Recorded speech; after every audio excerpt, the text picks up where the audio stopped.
Fellowship Farm. Book 1, The Fitzgeralds. Leezah, Skye-Maree and Olingah Fitzgerald live with their parents on Fellowship Farm. In this, the first book of the Fellowship Farm series, we meet the children and learn about their daily activities on the farm. There's a lot to be done each day. Pillow fights, morning prayers, pig feeding and school bus riding. Join them as they help their dad feed the cows, add stickers to their virtues poster and learn to deal with bullies. Then follow the adventures of your new friends from Fellowship Farm in the other books of the series. Chapter 1. Breakfast. Leezah rolled over on her top bunk bed and looked at the clock. The clock said 10 minutes to 6. It was still dark, but it was nearly time to get up. Leezah loved the early morning even though it was cold. She lay in her warm bed for a few more minutes. She was covered by her big warm bedspread that had waves and fish sewn on it. Her auntie and uncle had made it for her 10th birthday.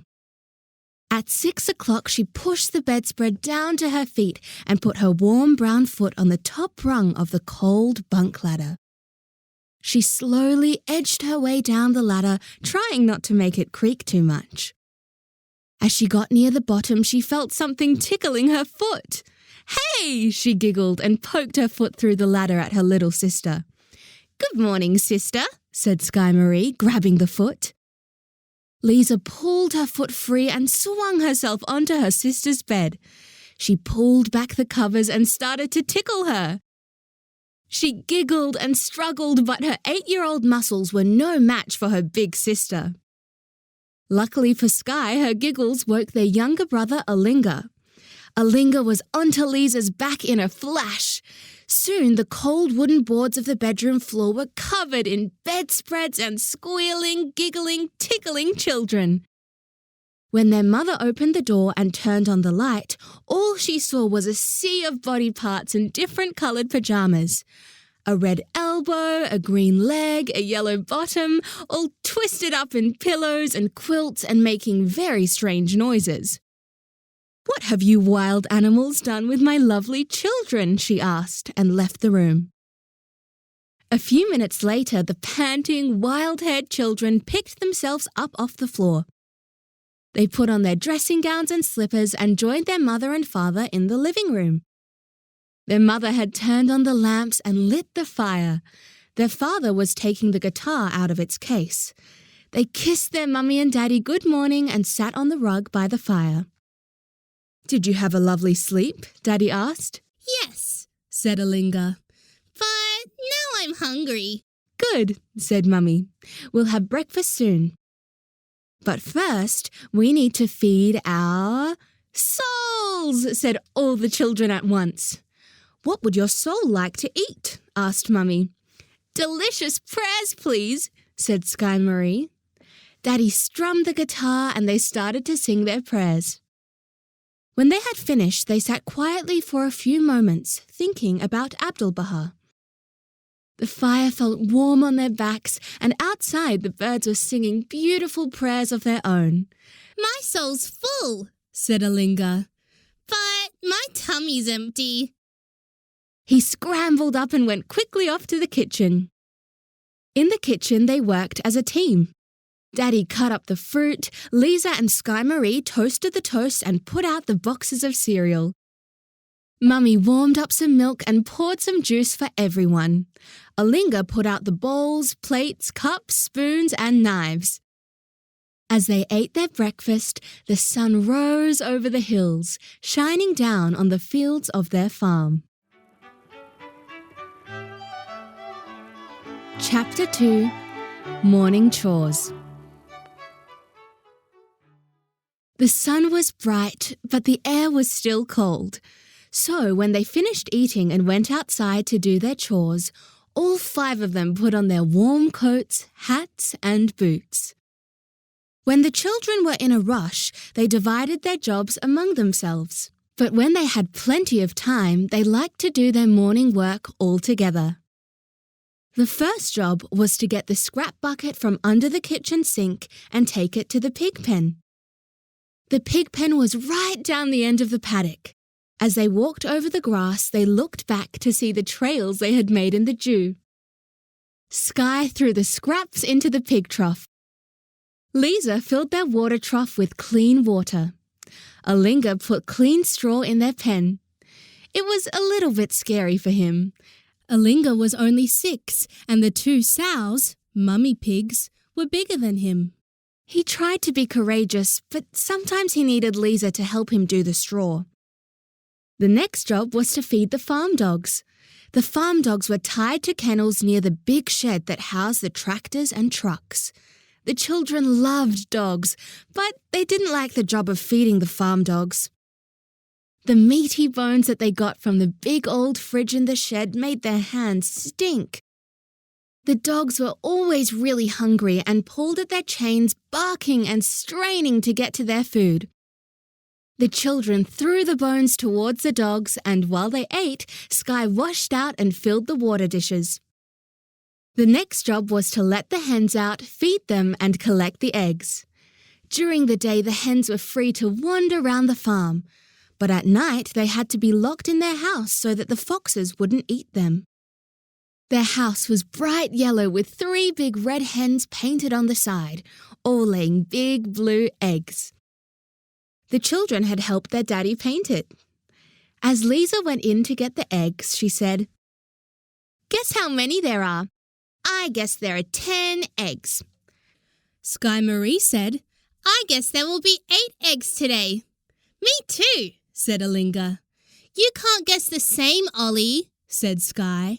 "We all have to guess differently. That's the game." "Oh," said Olingah. "Well, I'll guess 9. "There are 8 eggs," said Leezah, coming out of the hen house with the eggs in an ice cream container. "Yay!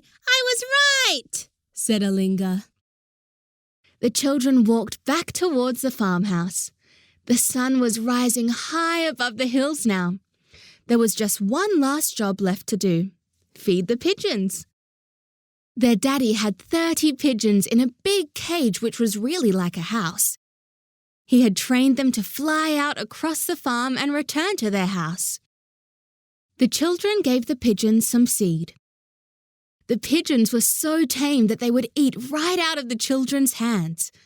It tickled when the pigeons pecked at the seed in their hands, and sometimes it hurt a little bit. The rest of the seed they poured into the pigeons' dishes. Then they raced each other across the back lawn, up the veranda steps, and into the house.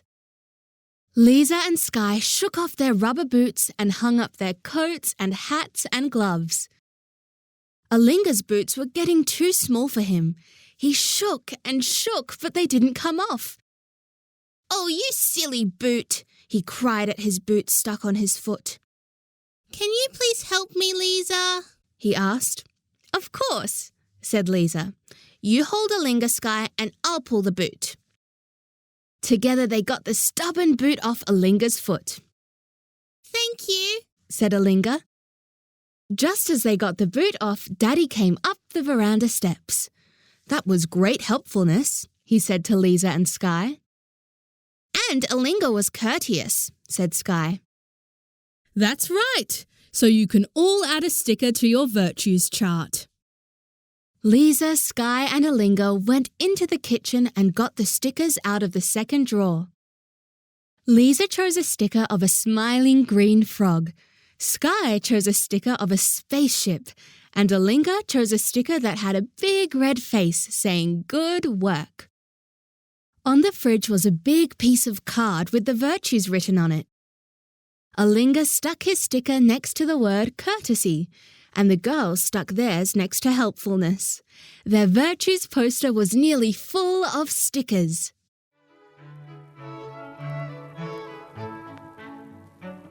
Chapter 3: The School Bus.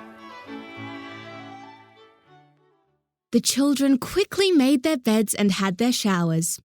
When they were clean and dry, they put on their school uniforms.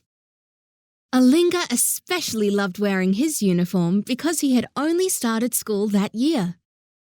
They put on their yellow skivvies and their navy blue jumper, then their blue pants and their white socks. Their blue leather shoes were waiting for them by the back door. Mummy and Daddy helped them do their hair. Leezah wore her long, thick black hair in plaits at night so that she wouldn't have knots in the morning.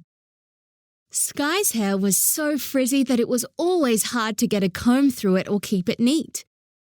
But Skye loved her frizz. Olingah's light brown hair reached down to his shoulders and it was very fine and always full of knots. The children packed their bags for school, lunch boxes, drink bottles, books and pens. Skye also took her football and Olingah took his kite.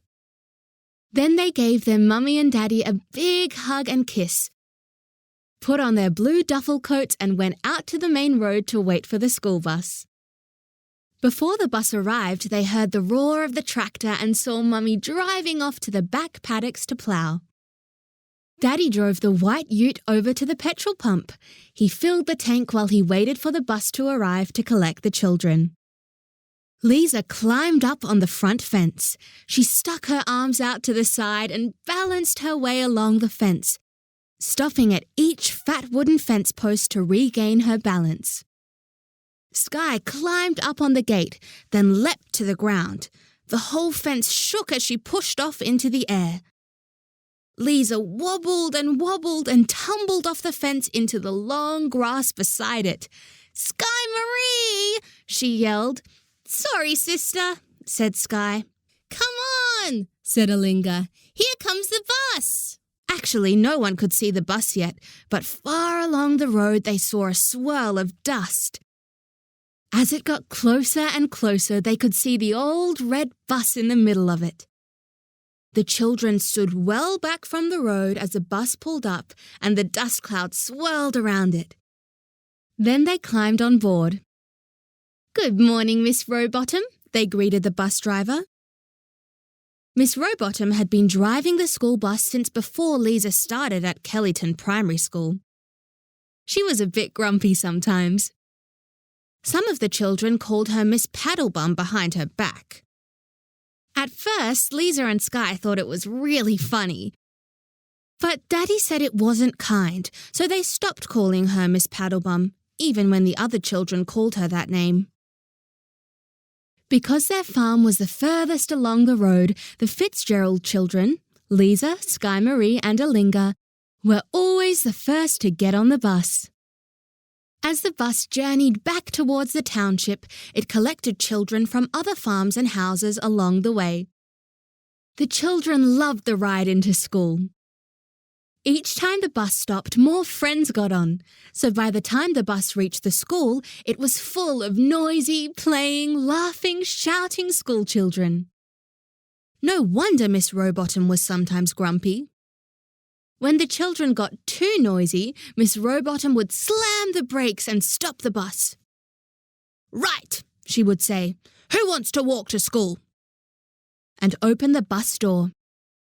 After that, the children would try very hard to be quiet as mice. Some of them had to hold their mouths so their giggles wouldn't escape. Then Miss Rowbottom would start the bus again and continue towards the school. Within about 2 minutes, the noise would be as bad as it was before. Somehow there was just too much to be said, too much fun to be had to be quiet as mice. The bus arrived at the school at 8:10 every morning. Leezah went to her classroom with the other 5th graders. Skye went to the grade 3 classroom, and Olingah went off with his friends from grade 1.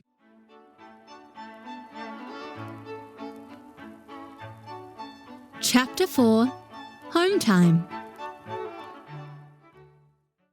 At the end of the school day, Leezah, Skye-Maree and Olingah met under the big oak trees out the front of their school. They waited with the other children to get on the school bus. The bus was always there before them, but they had to wait for Miss Rowbottom to open the doors. She never let the children on until everyone was there and it was time to leave. The Fitzgerald children were earlier than most of the others. Leezah had some money left from her pocket money. "Let's go to the shop," she called to her brother and sister. "How much do you have, Leezah?" asked Olingah. 50 cents. The children left the school grounds and went to the pedestrian crossing. The lollipop lady was standing on the side of the road with her big red stop sign. When she saw the children, she checked for cars. Then she walked out into the middle of the road and stood there with her sign. The children smiled and thanked Miss Gabriel. They walked across the road, stepping only on the fat white lines. Mummy called Miss Gabriel the Angel Gabriel because Miss Gabriel helped keep the children safe. Inside the shop, the children went to the glass counter that had boxes of different kinds of lollies behind it. Olingah was a little too short to see the lollies, so he jumped up and down looking in. "What do you want?" asked Leezah. "I'll have a red frog, please," said Olingah, jumping up and down where the red frog box was sitting on the shelf behind the glass. "And I'll have 5 Smarties," said Skye. "1 of each colour, please." Leezah chose 2 musk sticks and paid for the lollies. Then they went back to catch the bus home. The bus drove through the little seaside town past the bank, the newsagent and the bakery. Just before it headed out onto the road to the farms, the bus drove past the vet. Each afternoon, the Fitzgeralds' orange ute was parked out the front. Leezah, Skye and Olingah's mother was the town vet. Dr. Fitzgerald worked at the surgery every afternoon from 12:30 to 5 p.m. If she was between patients, Dr. Fitzgerald would come out of her surgery at 3:15 to wave to her children as they went past on the bus. As the bus went past the surgery, she appeared on the veranda. Olingah stood on his seat and stuck his head out of the window. He yelled, "Hi, Mummy! Hi, Mummy!" Dr. Fitzgerald grinned and waved. Miss Rowbottom yelled, "Get your head in the window or you can walk home." Skye grabbed Olingah's other arm and pulled him down onto his seat. Some of the big kids at the back of the bus started laughing. "Hi, Mummy, hi, Mummy," they called, making silly faces and waving their arms. "Hi, darling," said another, pretending to be Dr. Fitzgerald. The children made Olingah feel embarrassed. He turned around and stuck out his tongue at them. But this just made them laugh more. Olingah sat down lower on his seat. His eyes filled with tears. Leezah put her arm around him. "Just ignore them," she said. The children kept teasing for a while, but eventually they lost interest. As the bus drove along the dirt road, it dropped children off at their farms along the way. The Fitzgeralds' farm was the last one, and the bus was empty of children and quiet as they said good afternoon to Miss Rowbottom and stepped out. "Bye," said Miss Rowbottom and closed the door with the lever near the steering wheel. The school bus turned around at the gate and drove back off down the road in a whirling cloud of dust. Chapter 5. Feeding Out. The front gate creaked on its hinges as the children came in. They went around the back of the farmhouse and up the steps to the veranda. They hung up their coats and school bags. They put away their school shoes ready for the next school day. Then they washed their hands at the toilet just off the veranda before going into the kitchen. "Hi, my loves," called Daddy, drying his hands and giving the children big hugs. "How was your day at school?"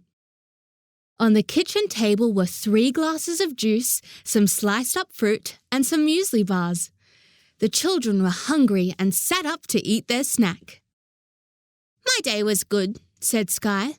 "We're going to do a Christmas play, Daddy, and I am going to be Mary." "Everyone wants to be Mary, and Mr. Leezah said I can be Mary. I get to wear a white dress and a blue headscarf. That's how you know I'm Mary. Everyone else wears brown.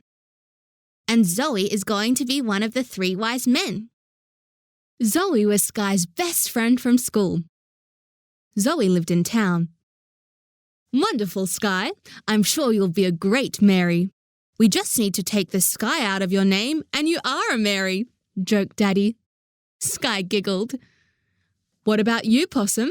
Daddy asked Olingah, stroking his cheek. "You look tired, my boy." Olingah looked at his daddy and his eyes filled with tears again. "The big kids teased me, Daddy. I hate the big kids. They're so mean." Daddy raised his eyebrows as if to say, "What happened?" So Leezah explained. "It sounds like you felt really embarrassed," said Dad. "I don't want to catch the bus anymore, Daddy," Olingah said sadly, chewing on his muesli bar. "I think I'll just stay home from now on." "Okay, Possum, no more school buses for Ollie. But how about you come give me a big hug, and then I'll tell you a story while we go to feed out. I know a good story about someone who used to get teased by some meanies." After their snack, the children changed out of their school uniforms and into their farm clothes. They pulled on their boots and went around to the front of the house where the white ute was parked. The children climbed on the back. They held tight to the bar behind the cabin. Daddy drove across the paddocks to the hay barn. The hay barn was a huge shed full of big rectangular bales of hay. The children loved to play there on the weekends, making tunnels in the hay. But during the week, it was a place of work. Daddy backed the ute up against the hay bales. He climbed on the back of the ute. The children climbed out of the ute and up to the top of the haystack. One at a time, they pushed the bales down to Daddy, who stacked them on the back of the ute. When the ute was full of hay, the children jumped back off the haystack onto the back of the ute. They held on again to the bar behind the cabin. Daddy started the engine and drove back across the paddocks. Just before he got to the farmhouse, he turned right and stopped. Skye jumped off the back and opened the gate. The ute drove through. Skye shut the gate and clambered back on. Daddy drove across the little creek and up the hill to the paddock behind the little forest of gum trees. In the paddock were 150 cows. Daddy started to drive very slowly. Leezah pulled her pocket knife out of her pocket and cut the strings tied around the bales of hay. Olingah and Skye pushed the dusty hay off the back of the ute. It fell in chunks to the ground. As Daddy drove slowly along, they left a trail of hay across the paddock. The cows gathered around.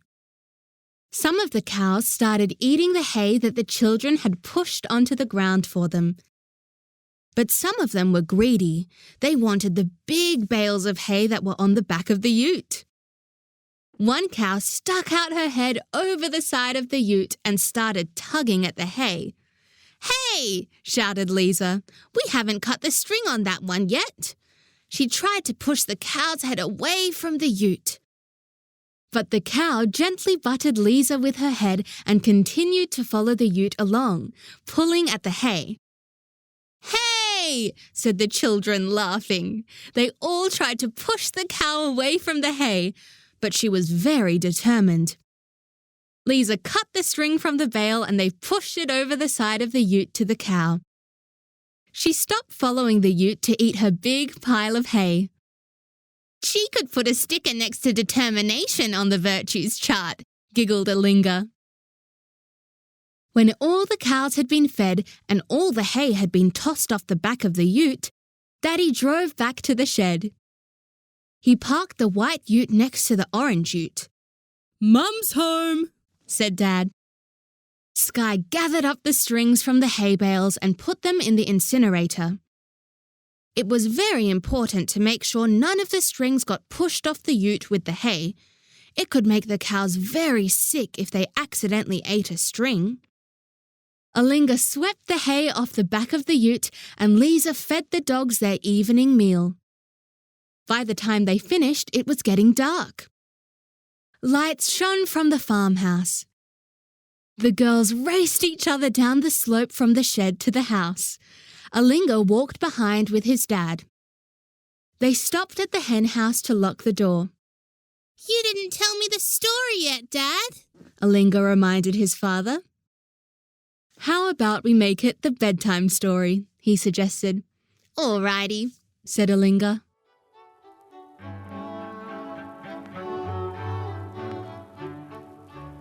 Chapter 6, Evening at Fellowship Farm.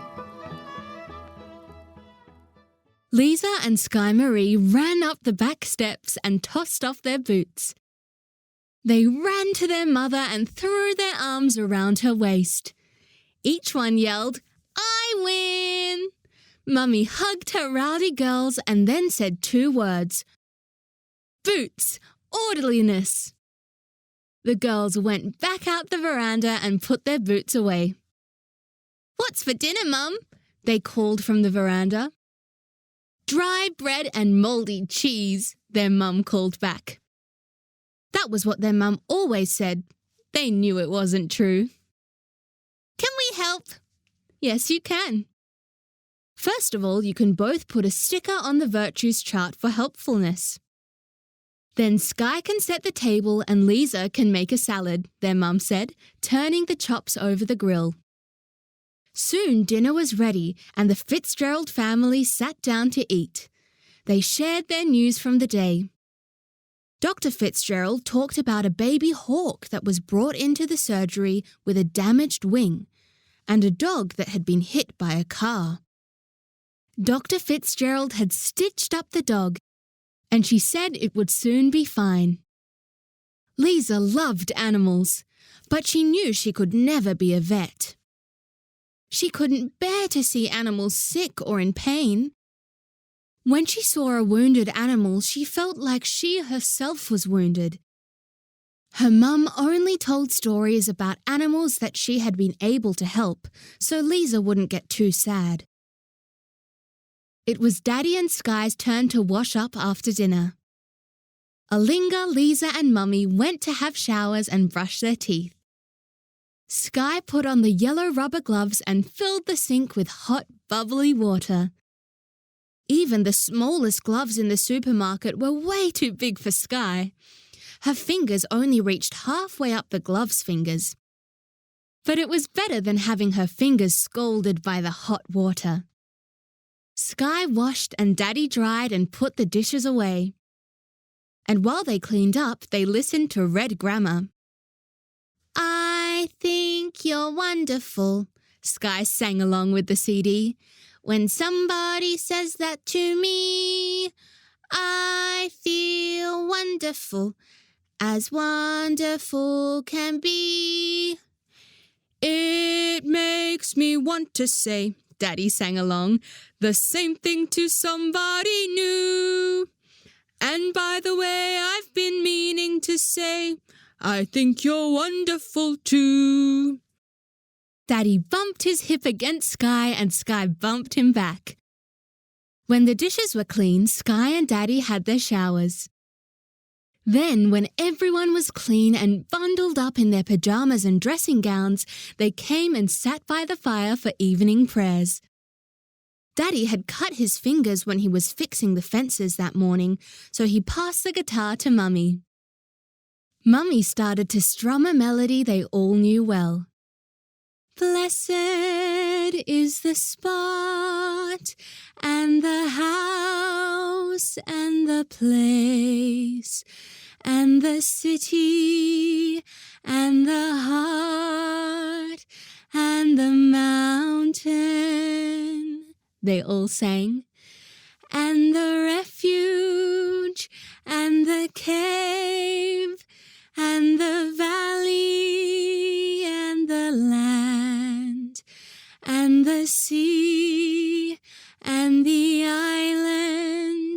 and the meadow, where mention of God hath been made, and his praise glorified. Baha'u'llah. They finished the prayer. They sang and read prayers together until Olingah's eyes started to close. Then Mummy put away the guitar and Daddy led Olingah off to bed. "Don't forget you promised to tell me a story," said Olingah in a sleepy voice.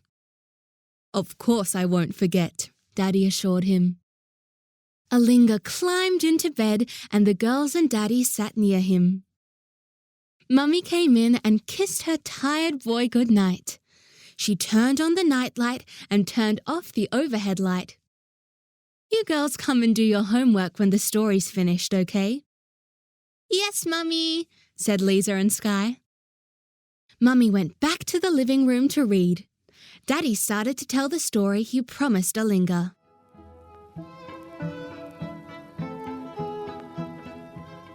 Chapter 7. The Story of the One Who Was Teased.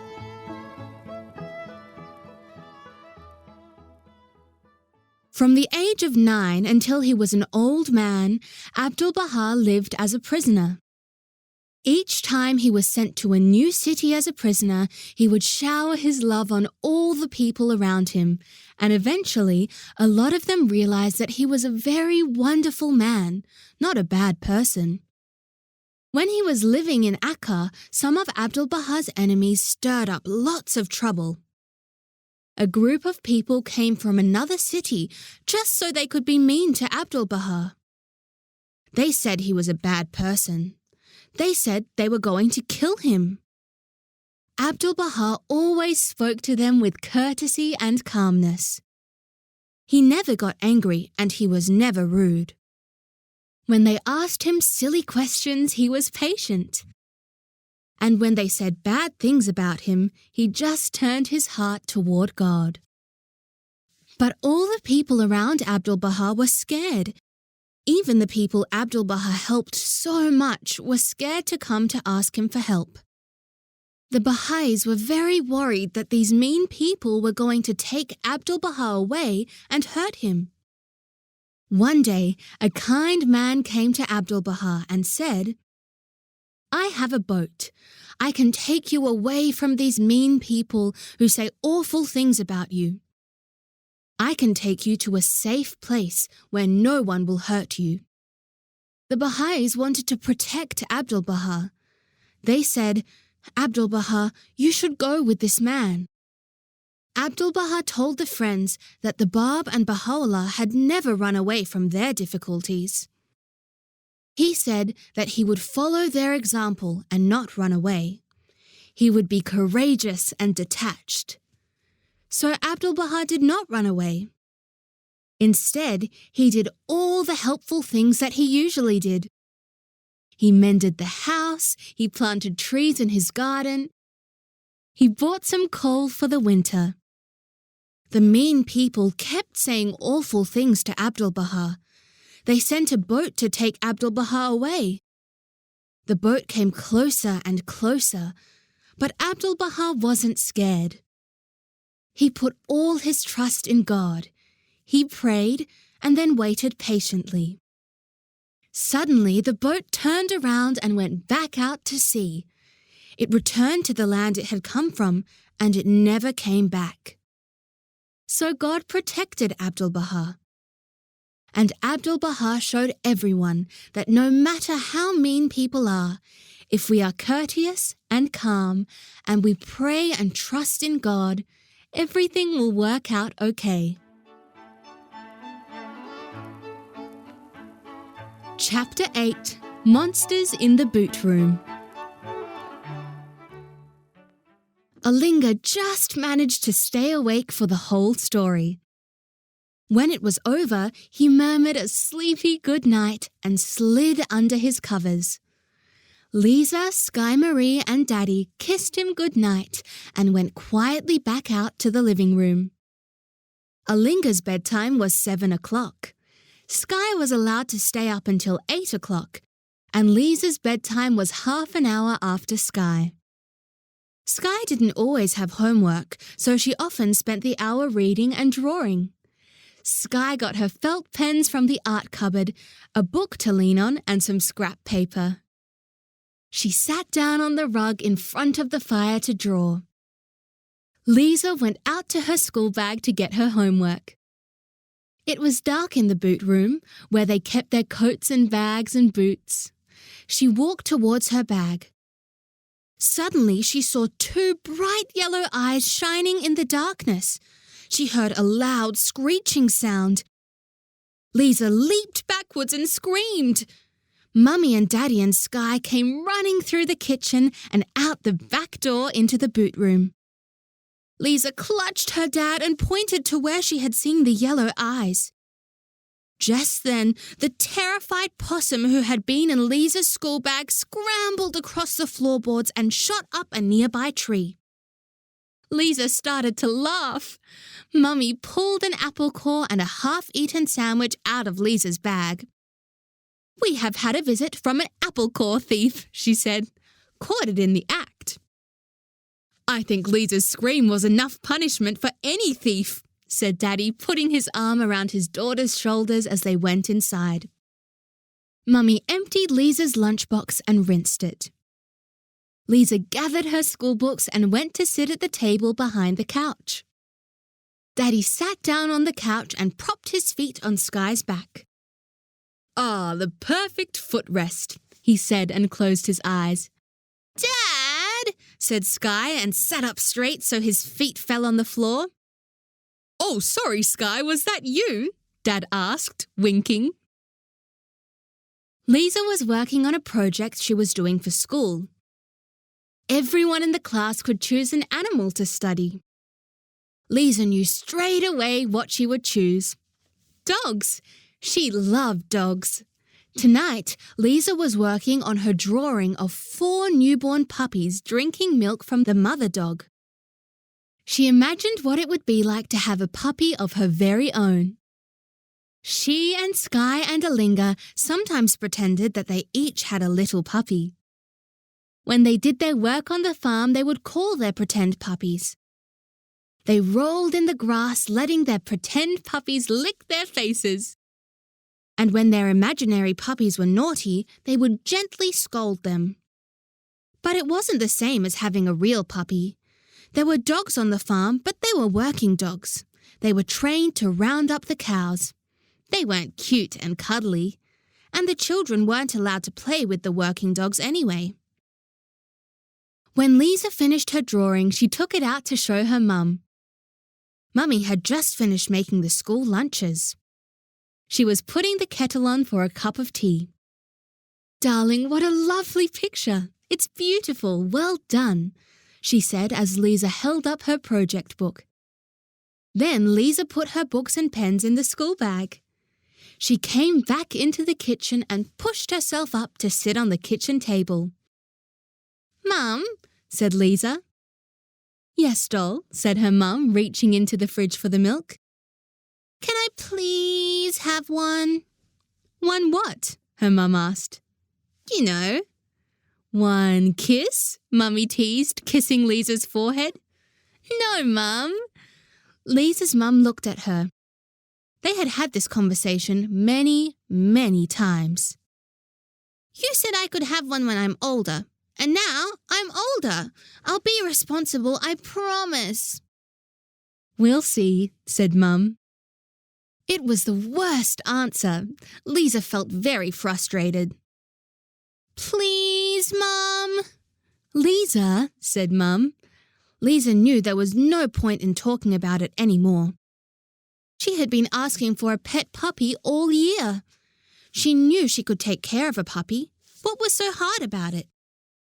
You feed it, you give it water, you brush it, wash it, play with it. You walk it and train it to be obedient.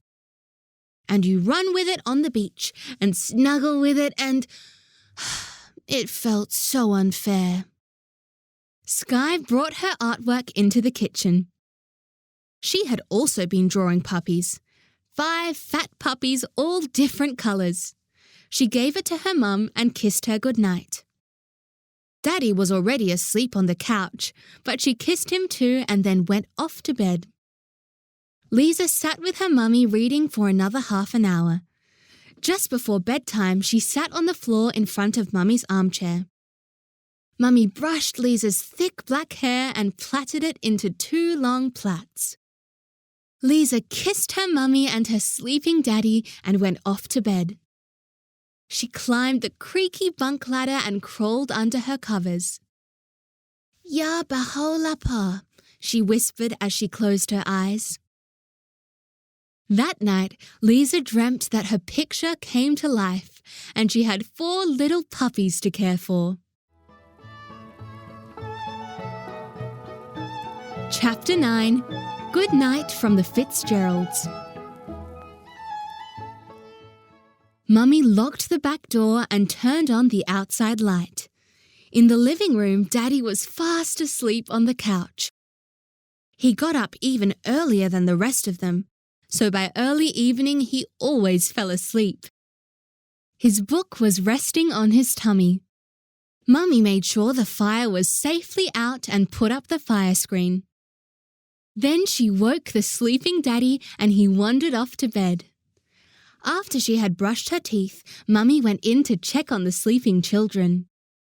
Skye, as always, had kicked her entire quilt onto the floor. Mummy picked it up and spread it over her 8-year-old daughter. Leezah lay flat on her back with her arms stretched up past her ears. Olingah was snuggled under his pillow and blanket, with just his nose sticking out for air.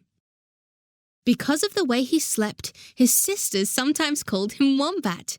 He was like a little wombat deep in his burrow.